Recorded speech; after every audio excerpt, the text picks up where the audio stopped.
Hello students and welcome to our YouTube channel Surveshwar Siddhant classes Akola. देखिए बच्चों, हमने लास्ट में थियोरेटिकल पार्ट जो इलेक्ट्रोकेमिस्ट्री का वो भी कंप्लीट कर लिया था। हालांकि जो लास्ट वाला थियोरेटिकल पार्ट है उसमें से बहुत सारे पॉइंट्स अब डिलीट हो चुके हैं बोर्ड के पोर्शन से, बराबर है। आपको बोर्ड एग्जाम में उस पर सवाल पूछा नहीं जाएगा। अब हम दूसरा पार्ट जो इलेक्ट्रोकेमिस्ट्री का स्टार्ट करने जा रहे हैं वो न्यूली एडेड पार्ट है, जिसमें हमें कंडक्टर्स, टाइप्स ऑफ कंडक्टर्स देखना है। उसके बाद conductance, resistance, conductivity and resistivity, ये भी टर्म्स स्टडी करनी है। उसके बाद हमें molar conductance, molar conductivity and their variation with dilution, ये भी टॉपिक देखना है। एंड लास्टली हमें देखना है कोलरोशस लॉ, बराबर है। तो ये टॉपिक जो है ये अभी भी सिलेबस में है, बोर्ड के लिए भी है और नीड्स आईआईटी जैसे एग्जाम में तो इस पर बहुत सारे सवाल पूछे जाएंगे, कोई सवाल ही नहीं आता। एक इंपॉर्टेंट टॉपिक है ये। तो टॉपिक आज हम स्टार्ट करने जा रहे हैं। तो हमने ओल्ड जो टॉपिक था वो कंप्लीट कर दिया, अब हम न्यूली एडेड टॉपिक की तरफ जा रहे हैं। तो इसमें देखो बच्चों, हमने रिडक्शन, ऑक्सीडेशन क्या है वो तो देख लिया है, रेडॉक्स रिएक्शन किसे बोलते हैं वो भी देख लिया। अब हम यहाँ पे जाएंगे conductors and types of conductors, बराबर है, उसके तरफ जाएंगे, डिटेल में स्टडी करेंगे। तो सबसे पहले हम देखेंगे what is mean bye conductors. Conductors ऐसे पदार्थ हैं जिसके थ्रू इलेक्ट्रिसिटी पास होती है, इलेक्ट्रिकल एनर्जी पास होती है। ऐसे पदार्थों को हम क्या बोलते हैं? कंडक्टर्स बोलते हैं। इसे डिफाइन कैसे किया जाए? The substances which allow electricity to pass through them are called as conductors. तो इस तरह से हम कंडक्टर को डिफाइन कर सकते हैं। अब कंडक्टर जो है most of the time, example देना है हमें तो हम मेटल्स को ही याद करते हैं। तो almost all metal are the good conductors of electricity, they conduct less और मोर इलेक्ट्रिसिटी, बराबर। उसके लिए अलग अलग फैक्टर्स भी हमें देखने हैं कि कंडक्टेंस ऑफ मेटल को अफेक्ट करने वाले फैक्टर्स भी स्टडी करने हैं, बराबर है। तो कंडक्टर्स हमने देख लिया, उसकी डेफिनेशन देख लिए। The substances which allow electrical energy to pass through them are called as conductors, बराबर है। अब कंडक्टर्स का एग्जाम्पल क्या है? तो हमारे पास एग्जाम्पल है मेटल्स। हालांकि हर एक मेटल अलग अलग कंडक्ट करता है, उसके भी फैक्टर्स अफेक्टिंग हमें देखना है। दूसरा है इलेक्ट्रोलिटिक सॉल्यूशन, वो भी इलेक्ट्रिसिटी कंडक्ट करते हैं। इलेक्ट्रोलाइट्स मोल्टन स्टेट में, फ्यूज स्टेट में, तब भी वो इलेक्ट्रिसिटी कंडक्ट करते हैं, या फिर एक्वस सॉल्यूशन के फॉर्म में, तब भी वो क्या करते हैं? इलेक्ट्रिसिटी कंडक्ट करते हैं। तो ये हमारे लिए कंडक्टर्स के एग्जाम्पल होंगे, metals and electrolytes in fused state और in form of aqueous solution are the examples of conductor. कुछ नॉन मेटल भी है, जैसे कि ग्राफाइट है, फ्लोरीन्स है, वो भी इलेक्ट्रिसिटी कंडक्ट करते हैं। और क्यों करते हैं इसका रीजन भी आपको मालूम है, क्योंकि ग्राफाइट और फ्लोरीन्स में क्या है? फ्री इलेक्ट्रॉन्स प्रेजेंट है, अनपेड इलेक्ट्रॉन्स प्रेजेंट है, बराबर है, इसलिए वो इलेक्ट्रिसिटी कंडक्ट कर सकते हैं। अब हमने कंडक्टर को डिफाइन कर लिया है। अब हम कंडक्टर के टाइप्स देखेंगे। कंडक्टर्स के टाइप में पहला आता है मेटालिक कंडक्टर, या फिर उसे ही क्या बोला जाता है बच्चों? Electronic conductors. मेटालिक कंडक्टर्स और इलेक्ट्रॉनिक कंडक्टर्स, ये पहला टाइप है। दूसरा टाइप है इलेक्ट्रोलिटिक कंडक्टर्स। जानकारी हमें से हम जानते हैं इस टॉपिक को पहले से ही, इलेक्ट्रोलिटिक और आयोनिक कंडक्टर्स। तो इस तरह से दो टाइप्स हैं हमारे पास कंडक्टर के, मेटालिक और इलेक्ट्रॉनिक कंडक्टर्स, एंड दूसरा है इलेक्ट्रोलिटिक और आयोनिक कंडक्टर्स। अब हम एक एक देखेंगे और डिटेल में हमें स्टडी करना है। तो सबसे पहले हम देखते हैं मेटालिक कंडक्टर्स। अब सबसे पहले ये हमारे मन में सवाल पैदा होता है कि how and why metal conducts electricity and who are the current carriers. तो हमने ये जो क्लासिफिकेशन किया है कंडक्टर्स का, वो किस बेसिस पर किया है? On the basis of nature of current carriers. On the basis of nature of current carriers, conductors are classified into two categories, metallic और electronic conductor, electrolytic और ionic conductor। जाहिर है कि यहाँ पे इलेक्ट्रिकल एनर्जी कौन कंडक्ट करता है? इलेक्ट्रिकल एनर्जी कौन कंडक्ट करता है? इलेक्ट्रॉन्स। और यहाँ पे इलेक्ट्रिकल एनर्जी कौन कंडक्ट करता है? आयंस। और इसलिए इलेक्ट्रोलिटिक कंडक्टर को हम आयोनिक कंडक्टर भी बोलते हैं, एंड मेटालिक कंडक्टर को हम इलेक्ट्रॉनिक कंडक्टर बोल सकते हैं। तो इसमें से पहला है मेटालिक कंडक्टर, इसे हमें स्टडी करना है। अब मेटल्स इलेक्ट्रिकल कंडक्टर क्यों है? तो ये एक्सप्लेन करने के लिए हमारे पास अलग अलग थेरीज हैं। एक है फ्री इलेक्ट्रॉन सी थेरी और दूसरी है बैंड थेरी। बैंड थ्योरी हमें सॉलिड स्टेट में देखना है एंड फ्री इलेक्ट्रॉन थ्योरी अभी हम देख लेंगे। तो we are now going to explain why metals are good conductor of electricity and how they conduct electricity on the basis of theory known as free electron sea theory. अब इसके postulate भी हमें देखना पड़ेगा। तो सबसे पहला पोस्टुलेट ये है कि मेटल के अंदर मेटल के एटम इतने ज्यादा कॉम्पैक्टली अरेंज है कि उनके आउटर मोस्ट सेल जस्ट एक दूसरे को क्या करते हैं, टच करते हैं। तो ये इसका पहला पोस्टुलेट है। तो मैं यहाँ पे डायग्राम निकाल रहा हूँ, ये एटम्स है। अब कम ज़्यादा साइज के निकलेंगे, कोई प्रॉब्लम नहीं। आप समझ लो कि एटम्स इस तरह से अरेंज है कि हर एक का आउटर मोस्ट सेल एक दूसरे को क्या है, टच कर रहा है। इस हिसाब से ये हमें डायग्राम निकालने पड़ेंगे। तो इस तरह से ये मेटल एटम्स बहुत ही ज़्यादा कॉम्पैक्टली मेटल के अंदर प्रेजेंट है, इस तरह से कि उनके आउटर मोस्ट सेल जस्ट एक दूसरे को टच कर रहे हैं। तो भाई इससे क्या होगा? तो इस थ्योरी का कहना यह है कि इस एटम के वैलेंस शेल के इलेक्ट्रॉन घूमते घूमते जब यहाँ पे आएंगे तो क्या होगा, ये इलेक्ट्रॉन अब इक्वी डिस्टेंस है, दोनों न्यूक्लियस है। अब एटम एक ही मेटल के है तो साइज भी सेम होगी, रेडियस भी सेम होगी एटम की। तो ये यहाँ पे जब ये इलेक्ट्रॉन आएगा तो now it is equidistant from both the nuclear, इसलिए इस पर equal forces of attraction exert होंगे बाय दिस टू न्यूक्लियर। अब ये इलेक्ट्रॉन यहाँ से इसके आउटर मोस्ट सेल में जा सकता है, यहाँ से इसके भी आउटर मोस्ट सेल में जा सकता है। मतलब एक एटम के वैलेंस शेल के इलेक्ट्रॉन किसी भी दूसरे एटम के वैलेंस शेल में रिवॉल्व हो सकते हैं। तो इसका मतलब यह है कि valence shell electrons of metals are free to move anywhere within the boundary of metal. तो इस पोस्टुलेट का मतलब ये निकलता है कि इस मेटल में हर एक मेटल एटम के वैलेंस इलेक्ट्रॉन जो है वो फ्री है और वो कहीं पे भी मूव हो सकते हैं with in the boundary of this metal. इसका मतलब हम क्या निकालेंगे? तो इस थ्योरी का कहना यह है कि इस मेटल में मेटल एटम्स होते ही नहीं है। मेटल एटम्स के जगह पे यहाँ पे क्या होते हैं, मेटल कटायन। ऐसा समझा जाता है कि जैसे यहाँ पे N पॉजिटिव भी दिखा सकते हैं आप, न्यूक्लियस पर चार्ज, मैंने एक एक पॉजिटिव दिखाया, कोई प्रॉब्लम नहीं। Nucleus are positive charge species, उस पर कितना चार्ज होगा वो डिपेंड करता है एटॉमिक नंबर ऑफ मेटल पे। तो N पॉजिटिव भी लिख सकते हैं आप, मैंने सिर्फ पॉजिटिव लिखा। तो इस थ्योरी का कहना यह है कि मेटल में मेटल एटम होते ही नहीं है, वहां पे होते हैं मेटल कटायंस। और हर एक मेटल एटम ने अपने अपने वैलेंस इलेक्ट्रॉन छोड़ दिए हैं और वो फ्री है, वो कहीं पे भी घूम सकते हैं, कहीं पे भी, मतलब with in the boundary of this metal. तो ये इलेक्ट्रॉन इस तरह से फ्रीली मेटल के सरफेस के अंदर घूम रहे randomly in all possible direction. और ऑल पॉसिबल डायरेक्शन में रैंडमली मूव हो रहे हैं तो नेट रिजल्टेंट मोशन कितनी होगी, लगभग 0। इसलिए अभी फिलहाल इस मेटल में से कोई करंट कंडक्ट नहीं हो रहा है, कोई इलेक्ट्रिसिटी कंडक्ट होते हुए नहीं दिखाई दे रही, क्योंकि net resultant motion of electron कितना है, 0 है, रैंडमनेस की वजह से।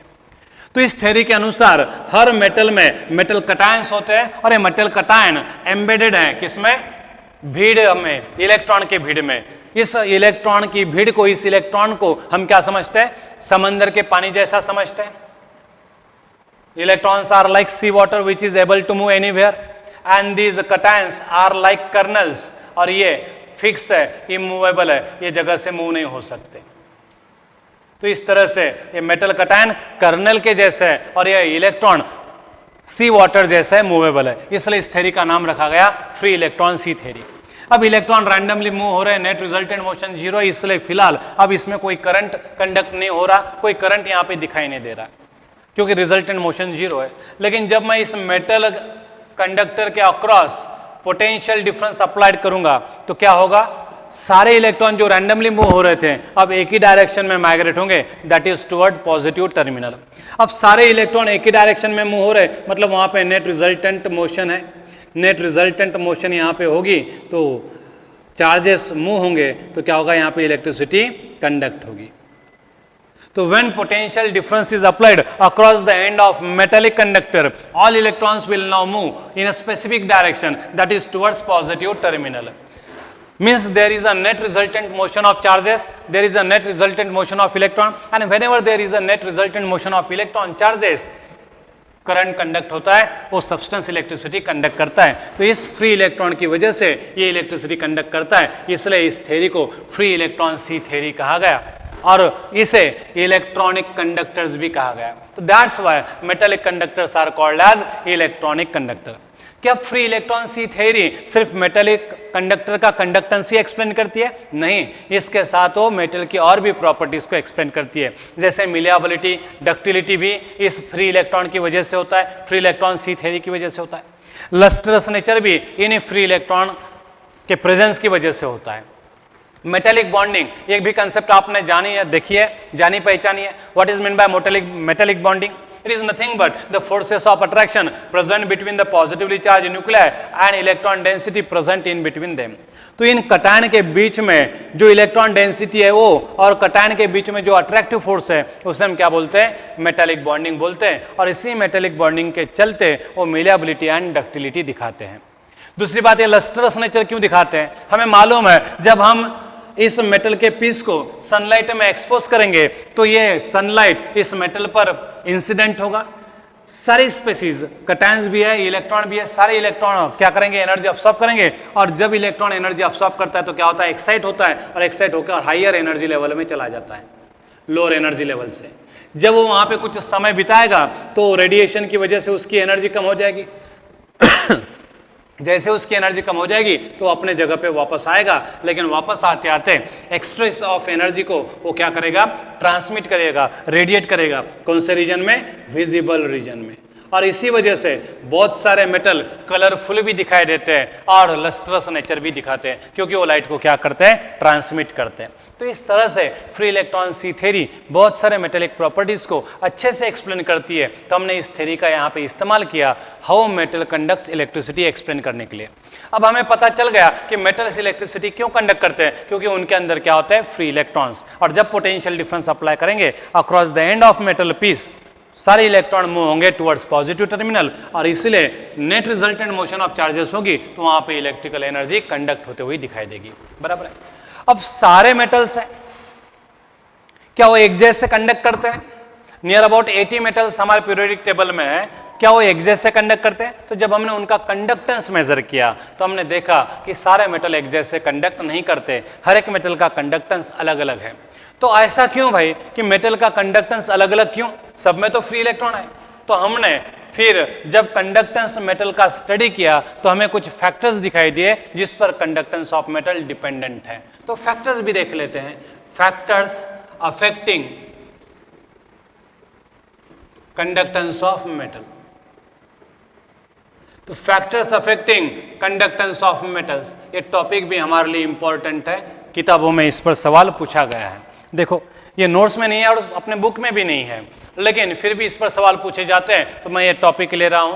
तो फैक्टर्स अफेक्टिंग मेटालिक कंडक्टेंस कौन से है? तो सबसे पहले नेचर ऑफ मेटल एटम। भाई नेचर ऑफ मेटल एटम का मतलब क्या होता है? अब हमने देखा है कि कोई मेटल जरा ज्यादा मेटेलिक है तो कोई कम मेटेलिक है, मतलब हर एक का मेटेलिक कैरेक्टर अलग अलग है, कोई ज्यादा मेटेलिक है कोई कम मेटेलिक है, तो उस हिसाब से उनका कंडक्टेंस भी क्या होगा? कम ज्यादा होगा। Do you got it?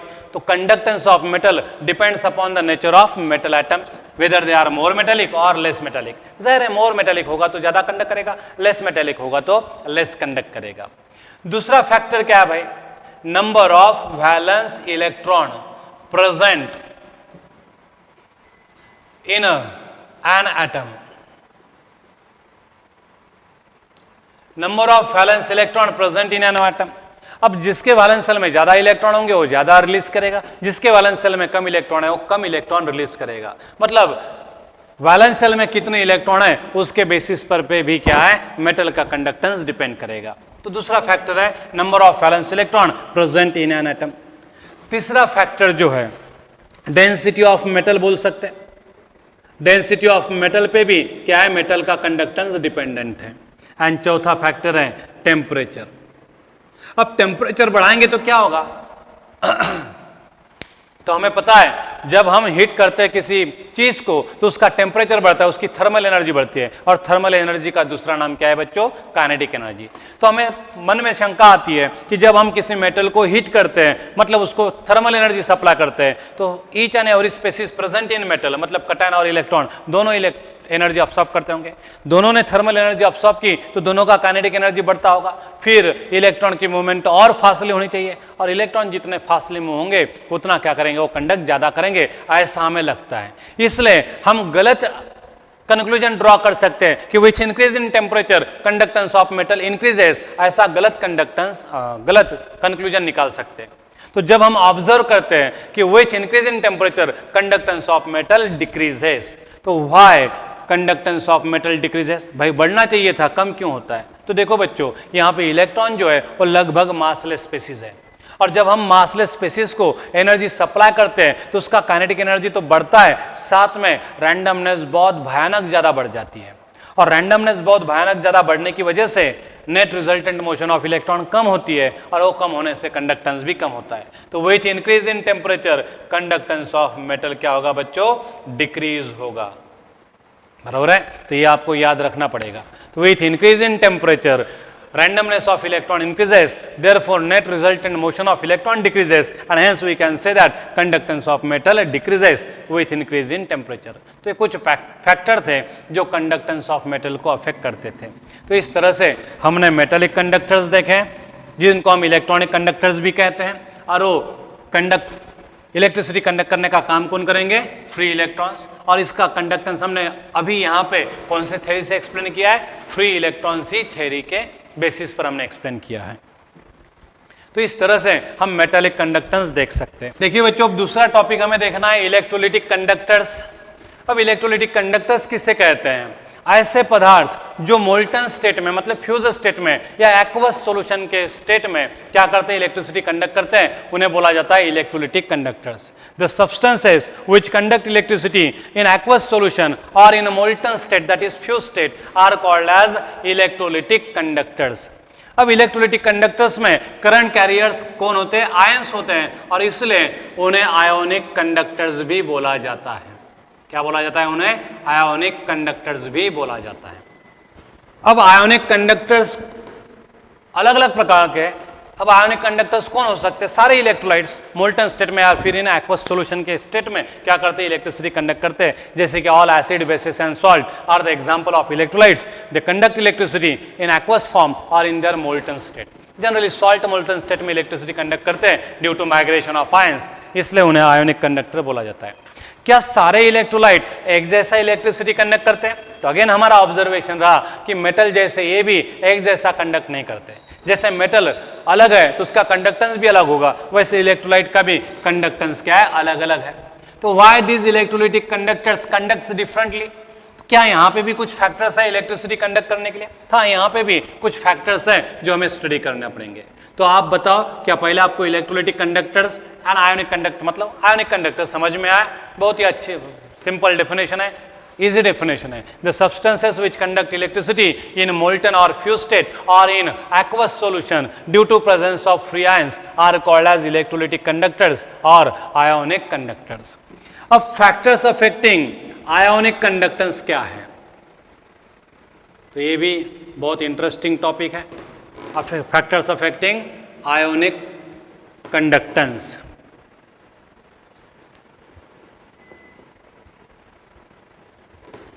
पहला फैक्टर है नेचर ऑफ इलेक्ट्रोलाइट। देखो बच्चों, हमने इलेक्ट्रोलाइट के दो टाइप्स देखे, स्ट्रॉन्ग एंड वीक। स्ट्रॉन्ग यानी पूरे डिसोसिएट होने वाले, एंड वीक यानी पार्शियली डिसोसिएट होने वाले। अगर स्ट्रॉन्ग इलेक्ट्रोलाइट है तो पूरा का पूरा डिसोसिएट होगा, मैक्सिमम नंबर ऑफ आयन तैयार करेगा। More the ion more will be there movement, and more the movement more will be the conductance. इसलिए पहला फैक्टर हम देख रहे हैं nature of electrolyte. Strong electrolyte generally conducts more and weak electrolyte generally conducts less, क्योंकि weak electrolyte dissociate कम होते हैं, आधे अधूरे डिसोसिएट होते हैं, पार्शियली डिसोसिएट होते हैं, कम आयन तैयार करते हैं, इसलिए उनका कंडक्टेंस कम होगा। तो पहला फैक्टर है nature of electrolyte, whether they are strong और वीक। दूसरा है डिग्री ऑफ डिसोसिएशन, बराबर है, डिग्री ऑफ डिसोसिएशन। अब डिग्री ऑफ डिसोसिएशन क्या है? तो इसकी भी डेफिनेशन हमने देखी है, बराबर है। The fraction of total electrolytes, the fraction of total moles of electrolyte which undergo dissociation at equilibrium is called as degree of dissociation. मतलब हम इसे अल्फा से डिनोट करते हैं, number of moles dissociated upon total number of moles taken initially. इसका जब ratio लेते हैं तो हमें डिग्री ऑफ डिसोसिएशन मिलेगी। The fraction of total moles of an electrolyte which dissociate at equilibrium is called as degree of dissociation. समझो जिसके ज्यादा मोल डिसोसिएट हुए तो ज्यादा आयन तैयार करेगा, ज्यादा आयन तैयार करेगा तो कंडक्ट भी ज्यादा करेगा. मतलब the electrolyte whose degree of dissociation is more will conduct more and the electrolyte whose degree of dissociation is less will conduct less. तो दूसरा फैक्टर है डिग्री ऑफ डिसोसिएशन. तीसरा है size of ions after hydration. बराबर है. अब aqueous state में अलग बात होगी एंड मोल्टन स्टेट में अलग बात होती है क्योंकि एटमॉस्फेयर अलग अलग है. अब बताओ मुझे, जो आयन हाइड्रेशन में जाने के बाद उसकी साइज बढ़ती है, भारी भरकम होता है, तो उसकी स्पीड क्या होगी बच्चों? कम होगी. मतलब आफ्टर हाइड्रेशन जिस आयन की साइज ज्यादा होगी वो स्लोली मूव करेगा तो कंडक्ट भी स्लो करेगा, और आफ्टर हाइड्रेशन जिस आयन की साइज कम होगी वो क्या करेगा? फास्टली मूव होगा, उसको अपोज कम होगा तो कंडक्ट ज्यादा करेगा. तो इसलिए size of ions after hydration. अब यहां पे मोल्टन स्टेट में इलेक्ट्रिक कंडक्टेंस देखना हमारे लिए इतना आसान नहीं है क्योंकि इलेक्ट्रोलाइट्स को मेल्ट करने के लिए हाई टेम्परेचर की जरूरत पड़ती है. इसलिए हाई टेम्परेचर पर एक्सपेरिमेंट करना मतलब खर्चे वाला काम है. तो हम एक्वस सॉल्यूशन के फॉर्म में कंडक्टेंस ज्यादातर मेजर करते हैं. तो हम यहाँ पे size of ions after hydration के बेसिस में कंडक्टेंस एक्सप्लेन करेंगे आयोनिक कंडक्टर का. अब देखो यहाँ पे अलग अलग आयंस हैं. Na पॉजिटिव है, Li पॉजिटिव है, K पॉजिटिव है. अब इन तीनों आयन में से कौन सा आयन ज्यादा कंडक्ट करेगा? अब आपको मालूम है कि ये एक ही ग्रुप के मेंबर है, लिथियम, सोडियम एंड पोटेशियम. अब ये Li positive, Na positive and K positive. जब हम ऊपर से नीचे जाते हैं किसी ग्रुप में तो आयोनिक साइज भी बढ़ती है, एटॉमिक साइज भी बढ़ती है. एटॉमिक साइज बढ़ती जा रही थी इसलिए आयोनिक साइज भी बढ़ती गई. लेकिन आयोनिक साइज के बेसिस पर से हम कंडक्टेंस को डायरेक्टली नहीं बता सकते. हमें साइज ऑफ आयन चाहिए, बट कौन सी चाहिए? After hydration. बराबर है. तो एक्वस सॉल्यूशन में किस आयन की साइज ज्यादा होगी? तो यहां पे तीनों आयन पर चार्ज सेम है लेकिन वॉल्यूम उनका बढ़ते जा रहा है ऊपर से नीचे. इनकी चार्ज डेंसिटी कम होते जा रही है, इनकी अट्रैक्टिव पावर कम होते जा रही है. मतलब क्या हो रहा है? इनकी चार्ज डेंसिटी कम हो रही है, अट्रैक्टिव पावर कम हो रहा है, तो हाइड्रेशन में जाने की टेंडेंसी भी कम होगी. हाइड्रेशन में जाने की टेंडेंसी कम होगी तो फिर वाटर मॉलिक्यूल के साथ जुड़ने की कैपेसिटी भी कम होगी. तो Li पॉजिटिव जो छोटा है उसकी चार्ज डेंसिटी बहुत ज्यादा है, अट्रैक्टिव पावर बहुत ज्यादा है, तो इसके आजू बाजू में ज्यादा वाटर मॉलिक्यूल गैदर होंगे. ज्यादा वाटर मॉलिक्यूल गैदर होंगे तो इसकी साइज भी बढ़ेगी और मास भी बढ़ेगा. बराबर है. और साइज बढ़ने की वजह से अब इसको अपोज ज्यादा होगा तो कंडक्टेंस कम होगा. Na पॉजिटिव बिगर है इसलिए उसकी चार्ज डेंसिटी कम है, चार्ज डेंसिटी कम है, अट्रैक्टिव पावर कम है, तो Na पॉजिटिव के आजू बाजू में ज्यादा वाटर मॉलिक्यूल जमा नहीं होंगे, उसकी साइज कम रहेगी. एंड K पॉजिटिव सबसे बिगर है, उसकी चार्ज डेंसिटी बहुत ही कम है, तो बहुत ही कम वाटर मॉलिक्यूल को क्या करेगा? अपने तरफ अट्रैक्ट करेगा. हाइड्रेशन में कम जाएगा तो आफ्टर हाइड्रेशन इसकी साइज कम रहेगी और इसलिए ये फास्टली मूव हो पाएगा तो कंडक्ट ज्यादा करेगा. तो हमें साइज ऑफ आयन चाहिए लेकिन आफ्टर हाइड्रेशन वाली साइज चाहिए. तो जनरली जो स्मॉल आयन होते हैं वो आफ्टर हाइड्रेशन बिग बन जाते हैं एंड जो बिगर आयन होते हैं आफ्टर हाइड्रेशन उनकी साइज कम रह जाती है, इसलिए उनका कंडक्टेंस क्या होगा? ज्यादा. अब यहां पे मैं सीसियम भी ले सकता हूं, K पॉजिटिव ले सकता हूं, Na पॉजिटिव. इन सब में से ज्यादा कंडक्ट कौन करेगा? Cs पॉजिटिव, क्योंकि इसकी साइज ज्यादा है, चार्ज डेंसिटी कम है, तो हाइड्रेशन में कम जाएगा तो इसकी साइज भी कम बढ़ेगी, तो ये क्या होगा? इजिली मूव हो पाएगा, ज्यादा कंडक्ट कर पाएगा. तो इसलिए साइज ऑफ आयन पर भी कंडक्टेंस डिपेंडेंट है. तो पहला फैक्टर देखा था हमने, nature of electrolyte, whether they are strong और वीक. स्ट्रॉन्ग होगा तो ज्यादा कंडक्ट करेगा, वीक होगा तो कम. डिग्री ऑफ डिसोसिएशन, जिस किसी की डिग्री ऑफ डिसोसिएशन ज्यादा होगी वो ज्यादा डिसोसिएट हुआ, ज्यादा आयन तैयार किए, ज्यादा कंडक्ट करेगा. कम डिसोसिएट हुआ, कम आयन तैयार होंगे, कम कंडक्ट करेगा. तीसरा है size of ion after hydration. तो जिस आयन की साइज आफ्टर हाइड्रेशन छोटी है वो कंडक्ट ज्यादा करेगा, एंड जिस आयन की साइज आफ्टर हाइड्रेशन ज्यादा है वो क्या करेगा? कम कंडक्ट करेगा. तो Li positive, Na positive, K positive and Cs positive, अगर ये चार आयन लिए तो सबसे ज्यादा कौन कंडक्ट करेगा? Cs पॉजिटिव आयन, क्योंकि उसकी साइज आफ्टर हाइड्रेशन सबसे छोटी होगी और इसलिए वो कंडक्ट ज्यादा करेगा. तो इस तरह के सवाल पूछे गए. पिछले साल के नीट में ही ये सवाल पूछा गया था. Arrange the following ions in decreasing order of their conductance. तो सबसे ज्यादा कौन कंडक्ट करेगा? Cs पॉजिटिव, उससे कम K पॉजिटिव, उससे कम Na पॉजिटिव एंड सबसे कम Li पॉजिटिव आयन कंडक्ट करेगा, क्योंकि Li पॉजिटिव आयन की साइज आफ्टर हाइड्रेशन सबसे ज्यादा होगी। इसलिए जैसे दुबला पतला आदमी है तो कहीं से भी निकल सकता है, लेकिन वही मोटा आदमी है, भारी भरकम शरीर वाला आदमी है, वो ज्यादा दौड़ नहीं पाएगा, उसकी स्पीड कम रहेगी, मतलब वो कंडक्ट कम करेगा। वैसे आयन का भी है, दुबला पतला आयन पानी में ज्यादा फासले में होगा, ज्यादा कंडक्ट करेगा, और मोटा आयन जो है वो स्लोली मूव होगा, उसका अपोज भी ज्यादा होगा, तो कंडक्ट कैसे करेगा? कम।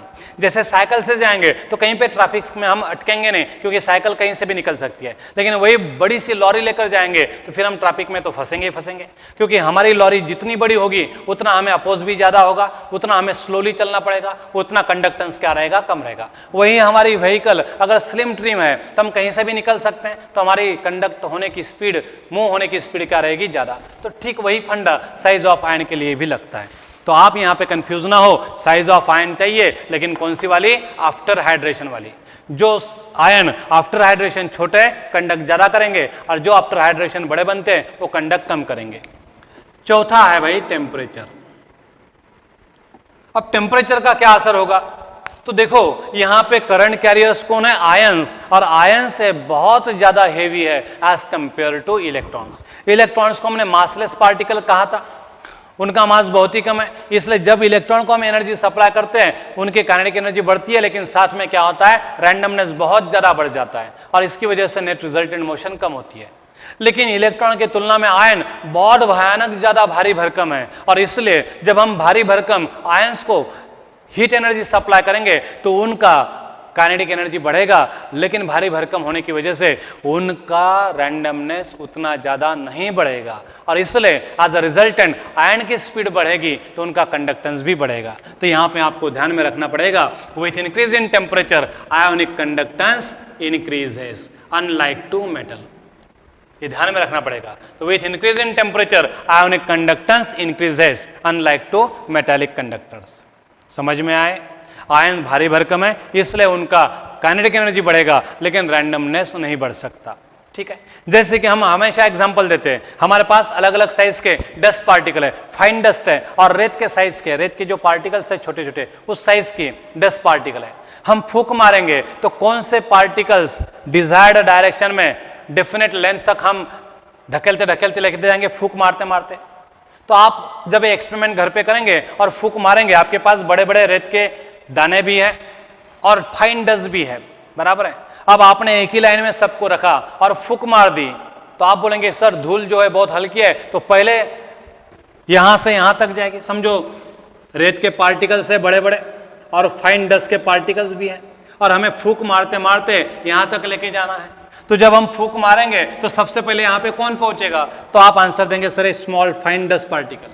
नहीं बच्चों, ये वहां पे नहीं पहुंचेंगे, सबसे वहां पहले कौन पहुंचेंगे? ये हेवी रेत के पार्टिकल जो है यहां तक पहुंचेंगे, क्योंकि जब हम फूंक मारेंगे तो डस्ट पार्टिकल सिर्फ सामने नहीं, इन ऑल पॉसिबल डायरेक्शन क्या होंगे? फैल जाएंगे, और फैलते फैलते अलग ही डायरेक्शन में निकल जाएंगे। मतलब वो सारे के सारा यहां पे नहीं पहुंचेंगे, क्योंकि उनका मास बहुत कम है। तो जब हम उनको काइनेटिक एनर्जी सप्लाई करेंगे फूंक मारने के बाद, तो रैंडमली मूव होंगे, एक ही डायरेक्शन में नहीं, वो ऑल पॉसिबल डायरेक्शन में मूव होंगे, इसलिए नेट रिजल्टेंट मोशन उनकी कम होगी, तो कंडक्टेंस भी कम। वही है हेवी रेत के जो पार्टिकल्स हैं वो इधर उधर उड़ नहीं सकते, इसलिए जब फूंक मारेंगे तो सिर्फ फाइनल सामने के डायरेक्शन में मूव होंगे, और ऐसा करते करते सारे के सारे हेवी पार्टिकल यहाँ पे आ जाएंगे। मतलब हेवी है तो उनमें रैंडमनेस कम होगी। तो इस तरह से हम एग्जांपल बता सकते बच्चों। तो देखो ये फैक्टर्स है अफेक्टिंग द आयोनिक कंडक्टेंस। कौन से फैक्टर्स मैंने बताया? नेचर ऑफ इलेक्ट्रोलाइट, दूसरा है degree of dissociation of electrolyte, तीसरा है size of ions after hydration, and चौथा है इफेक्ट ऑफ टेम्परेचर। तो टेम्परेचर जैसे बढ़ता है तो आयोनिक कंडक्टेंस भी बढ़ता है, अनलाइक टू मेटालिक कंडक्टर्स। ये आपको याद रखना पड़ेगा।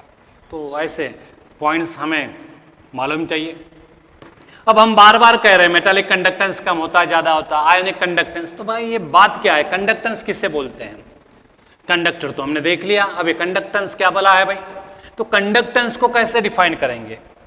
जैसे हम टेम्परेचर को डिफाइन करते हैं वैसे हम कंडक्टेंस को भी डिफाइन करते हैं। What is mean by temperature? Temperature is the measure of heat content of body. उसको हम बोलते हैं टेम्परेचर। जिस बॉडी का टेम्परेचर ज्यादा है मतलब उसके अंदर हीट कंटेंट ज्यादा है, जिसका हीट कंटेंट कम है उसका टेम्परेचर क्या होगा, कम। तो what is temperature? It is the measure of heat content of the body is called as temperature. वैसे हम कंडक्टेंस को डिफाइन करते हैं। कंडक्टेंस क्या है? The ease of flow of charges through a conductor is called as a conductance. What is conductance?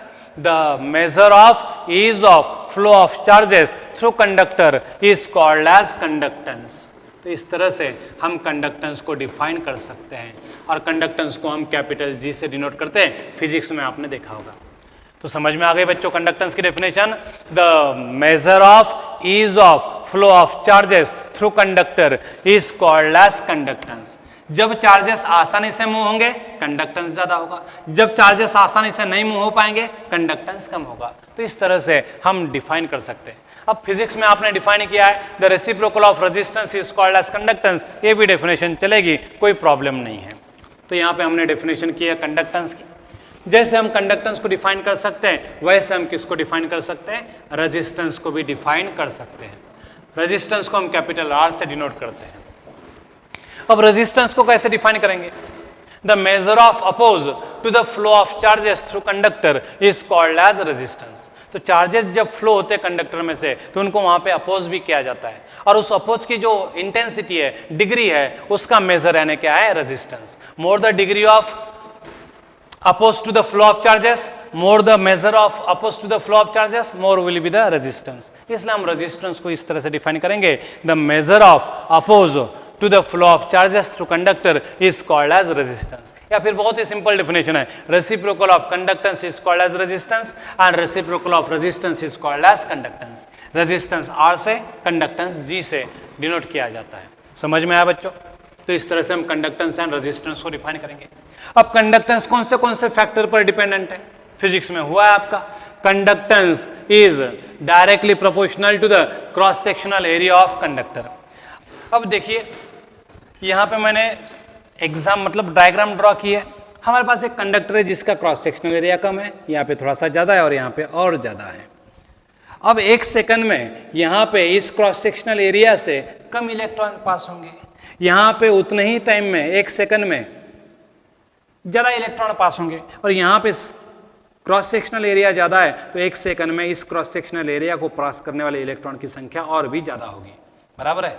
मतलब जैसे जैसे cross sectional area of conductor बढ़ते जा रहा है तो more and more electron conductor में से पास हो रहे हैं, मतलब कंडक्टेंस क्या होगा? ज्यादा होगा। इसलिए क्रॉस सेक्शनल एरिया के साथ कंडक्टेंस क्या है? डायरेक्टली प्रोपोर्शनल है। तो G is directly proportional to cross sectional area. समझ में आया बच्चों ये?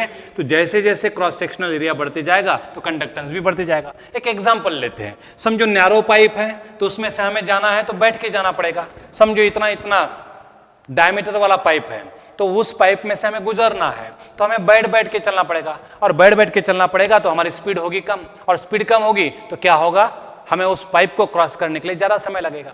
लेकिन उसी पाइप का समझो डायमीटर ज्यादा है तो हम थोड़ा सा इस तरह से चलेंगे, मतलब चलने में और आसानी होगी, और पाइप का डायमीटर और भी ज्यादा है तो हम भागते भागते चले जाएंगे। मतलब जैसे जैसे क्रॉस सेक्शनल एरिया बढ़ते जा रहा है तो उसमें से इलेक्ट्रॉन का फ्लो कैसे होगा? फास्टली होगा, कंडक्टेंस बढ़ती जाएगा। तो ये तो जो मैंने एग्जांपल दिया वो समझने के लिए, नैरो पाइप से हमें बैठकर जाना पड़ेगा या फिर पेट के बल जाना पड़ेगा। बराबर है? रेप्टाइल्स के जैसे जाना पड़ेगा। क्रॉस सेक्शनल एरिया बढ़ गया पाइप का तो हम क्या करेंगे? थोड़ा सा झुक कर चलेंगे, और भी ज्यादा है क्रॉस सेक्शनल एरिया उस पाइप का तो हम सीधे चलेंगे या फिर भागते भागते जाएंगे। हमारे हाइट से भी उसका क्रॉस सेक्शनल एरिया ज्यादा है तो क्या होगा? हम फास्टली उस पाइप से जा पाएंगे। तो हम यानी इलेक्ट्रॉन और ये पाइप यानी क्या है? कंडक्टर। तो यहां से इलेक्ट्रॉन कैसे होंगे? कम माइग्रेट होंगे, यहां से ज्यादा माइग्रेट होंगे और यहां पे और भी ज्यादा। इसलिए जैसे जैसे cross sectional area of conductor बढ़ते जाएगा तो कंडक्टेंस भी बढ़ते जाएगा। सेकेंडली, क्रॉस सेक्शनल एरिया जो है वो लेंथ के साथ क्या है? इनवर्सली प्रोपोर्शनल है। अब जितनी लेंथ ज्यादा होगी तो वहां पे इलेक्ट्रॉन को होने वाला अपोज भी ज्यादा होगा। इसलिए ऑब्जर्वेशन से हमें ऐसा मिला कि whenever the length of conductor is more then conductance is found to be less. और जब जब कंडक्टर की लेंथ कम रही तब तब हमने कंडक्टेंस ज्यादा देखा। तो इस ऑब्जर्वेशन के बेसिस पे हमें क्या पता चला, conductance is inversely proportional to the length. अब यह है इक्वेशन 1 और यह है इक्वेशन 2। अगर इन दो इक्वेशन को हम कंबाइन कर लेते हैं तो हमें क्या मिलेगा, G is directly proportional to A/L। अब यहां पे हम इसे सॉल्व करेंगे तो यहां पे इक्वल टू का साइन रखना पड़ेगा और कोई तो भी एक कांस्टेंट ऑफ प्रोपोर्शनैलिटी रखना पड़ेगा। चलो यहां पे कांस्टेंट ऑफ प्रोपोर्शनैलिटी का साइन हम कैपा लेते हैं, तो कैपा इनटू A/L। तो फिर kappa is a constant of proportionality और इस कांस्टेंट ऑफ प्रोपोर्शनैलिटी को हमने स्पेशल नाम दिया है, क्या नाम दिया है इसे, कंडक्टिविटी। क्या नाम दिया है, कंडक्टिविटी। बराबर है। तो हमें कंडक्टेंस निकालते आएगा किसी भी कंडक्टर का, अगर हमें कंडक्टिविटी मालूम है उस कंडक्टर की, क्रॉस सेक्शनल एरिया मालूम है एंड उसकी लेंथ मालूम है, तो हम कंडक्टेंस निकाल सकते हैं।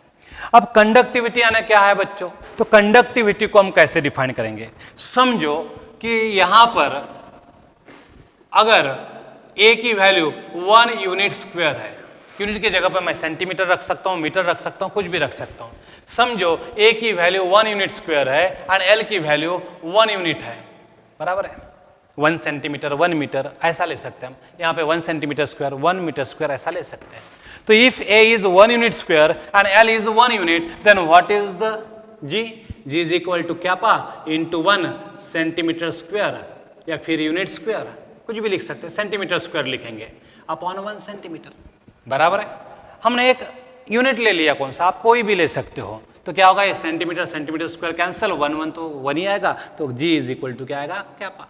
मतलब कैपा दूसरा तीसरा कुछ नहीं है, क्या है बच्चों, कंडक्टेंस ऑफ कंडक्टर ही है, लेकिन कब का, जब उस कंडक्टर की लेंथ 1 यूनिट होगी एंड क्रॉस सेक्शनल एरिया भी 1 यूनिट स्क्वायर होगा।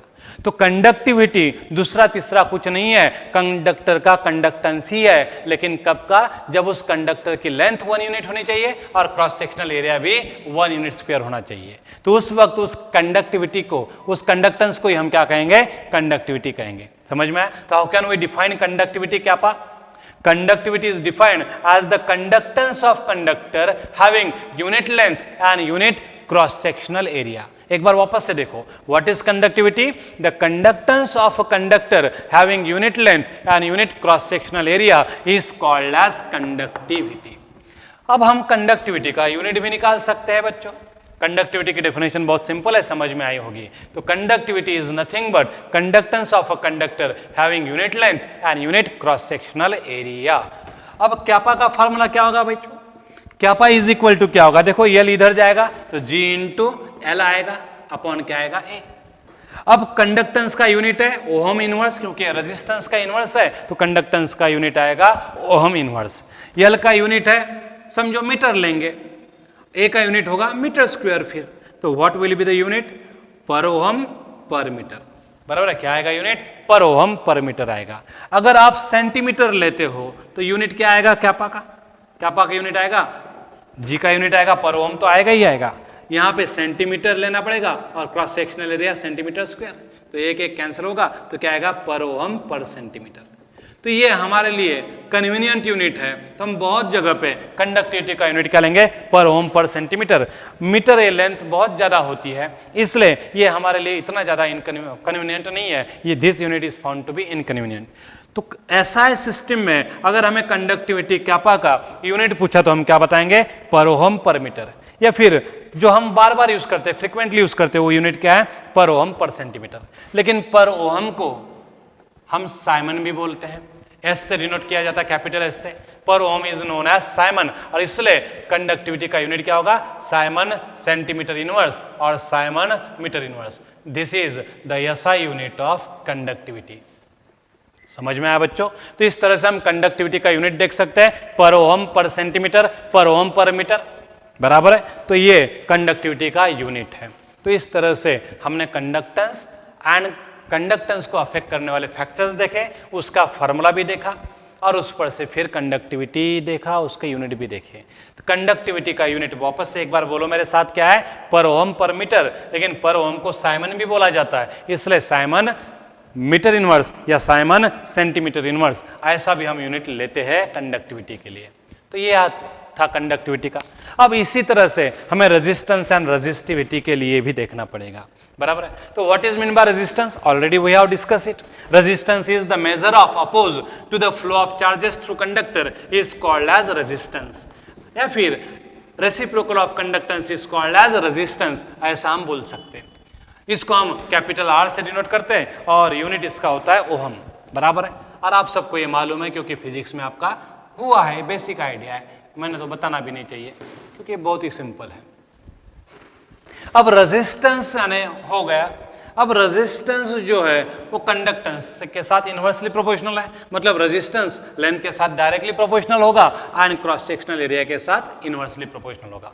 जब जब क्रॉस सेक्शनल एरिया कम होगा तो वहां पे चार्जेस को फ्लो होने के लिए अपोज ज्यादा होगा तो रेजिस्टेंस ज्यादा होगा। जब जब लेंथ ज्यादा होगी तो चार्जेस को अपोज ज्यादा होगा, रेजिस्टेंस ज्यादा होगा। इसलिए resistance is directly proportional to length and inversely proportional to cross sectional area. अब इन दोनों इक्वेशन को मैं अगर कंबाइन करता हूं तो मुझे क्या मिलेगा? R is directly proportional to L by ए।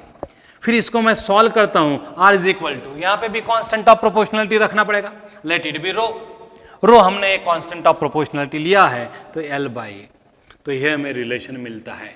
तो रेजिस्टेंस हम कैलकुलेट कर सकते हैं अगर रेजिस्टेंस का लेंथ मालूम है, क्रॉस सेक्शनल एरिया मालूम है, एंड ये जो कांस्टेंट ऑफ प्रोपोर्शनलिटी है बच्चों, इसको हमने क्या नाम दिया है? रेजिस्टिविटी। क्या नाम दिया है? रेजिस्टिविटी, या फिर इसे स्पेसिफिक रेजिस्टेंस भी बोला जाता है। लेकिन आईयूपीएसी सिस्टम हमें यह नाम यूज करने के लिए मना करती है, स्पेसिफिक रेजिस्टेंस यूज नहीं करना चाहिए, हमने क्या यूज करना चाहिए? रेजिस्टिविटी। वैसे कंडक्टिविटी ये नाम है एंड स्पेसिफिक कंडक्टेंस ये भी नाम है, तो कैपा का नाम क्या है? कंडक्टिविटी भी है एंड स्पेसिफिक कंडक्टेंस भी है। लेकिन आईयूपीएसी सिस्टम हमें क्या कहती है कि कंडक्टिविटी ये शब्द का इस्तेमाल करो, स्पेसिफिक कंडक्टेंस का इस्तेमाल मत करो। लेकिन हमें मालूम होना चाहिए, तो conductivity is also called as specific conductance. वैसे ये रेजिस्टिविटी को हम क्या बोल सकते हैं? Specific resistance. लेकिन हमें हमेशा कौन सा शब्द यूज करना चाहिए? रेजिस्टिविटी। अब जैसे हमने कंडक्टिविटी कैपा को डिफाइन किया था, ठीक उसी तरह से हम रेजिस्टिविटी को भी डिफाइन कर सकते हैं। कैसे? तो चलो देखो इधर, अभी हमने फॉर्मूला लिखा है R is equal to rho into L by A, where rho is resistivity. तो मैं रो इज इक्वल टू क्या लिख सकता हूं? R into A by L, बराबर है बच्चों, बराबर है। अब rho is equal to R कब होगा? When A is equal to 1 unit square and L is equal to 1 unit, बराबर है। तो R is equal to A is equal to 1 unit square है and L equal to 1 unit है, तब जाके rho equal to क्या होगा? Are होगा। मतलब रेजिस्टिविटी दूसरा तीसरा कुछ नहीं है, रेजिस्टेंस ऑफ कंडक्टर है when cross sectional area is unit square and length is unit. तो हम कैसे डिफाइन कर सकते हैं? एग्जैक्टली कंडक्टिविटी जैसा हम डिफाइन कर सकते हैं। Resistivity is defined as the resistance of conductor having unit cross sectional area and unit length. एक बार वापस डिफाइन करता हूं मैं, resistivity is defined as the resistance of conductor having unit cross sectional area and unit length. अब resistivity का formula हमने तैयार कर लिया, अब उसका यूनिट भी देख लेते हैं। रेजिस्टेंस का यूनिट क्या है बच्चों? ओहम। ए का यूनिट क्या है? सेंटीमीटर स्क्वायर या मीटर स्क्वायर ले लो। एल का यूनिट क्या है? मीटर। तो मीटर मीटर कैंसिल होगा, तो what is the unit? Ohm metre. मतलब रेजिस्टिविटी का यूनिट एग्जैक्टली इनवर्स दिखाई देता है कंडक्टिविटी के यूनिट के तुलना में। कंडक्टिविटी का यूनिट था पर ओहम पर मीटर, इसका यूनिट है ओहम मीटर, बराबर है। या फिर इसका यूनिट होगा ओहम सेंटीमीटर। तो ये यूनिट है रेजिस्टिविटी के और ये फार्मूला है रेजिस्टिविटी का। ये फार्मूला आपको याद रखना पड़ेगा क्योंकि इस फार्मूले पर हमें न्यूमेरिकल्स पूछे जाते हैं। तो ये दोनों फार्मूले हमने देखे, conductivity kappa is equal to G into L by A. ये भी फार्मूला हमारे लिए इंपॉर्टेंट है, इस पर न्यूमेरिकल आते हैं। ये भी फार्मूला इंपॉर्टेंट है, इस पर न्यूमेरिकल आते हैं। देखो बच्चों, अब आपके सिलेबस में पुराने सिलेबस का मोस्ट ऑफ द टॉपिक उन्होंने रिमूव कर दिया। मतलब इस साल आपको सवाल जो आएंगे तो इस न्यूली एडेड टॉपिक पर ही आएंगे। इनके रिलेशन पूछेंगे, ये रिलेशन डिराइव करने के लिए पूछेंगे, इसलिए आपको ये अच्छे से प्रिपेयर करना है, ठीक है। तो मैं आपको रिक्वेस्ट करता हूँ कि वीडियो लेक्चर देखो, बराबर है।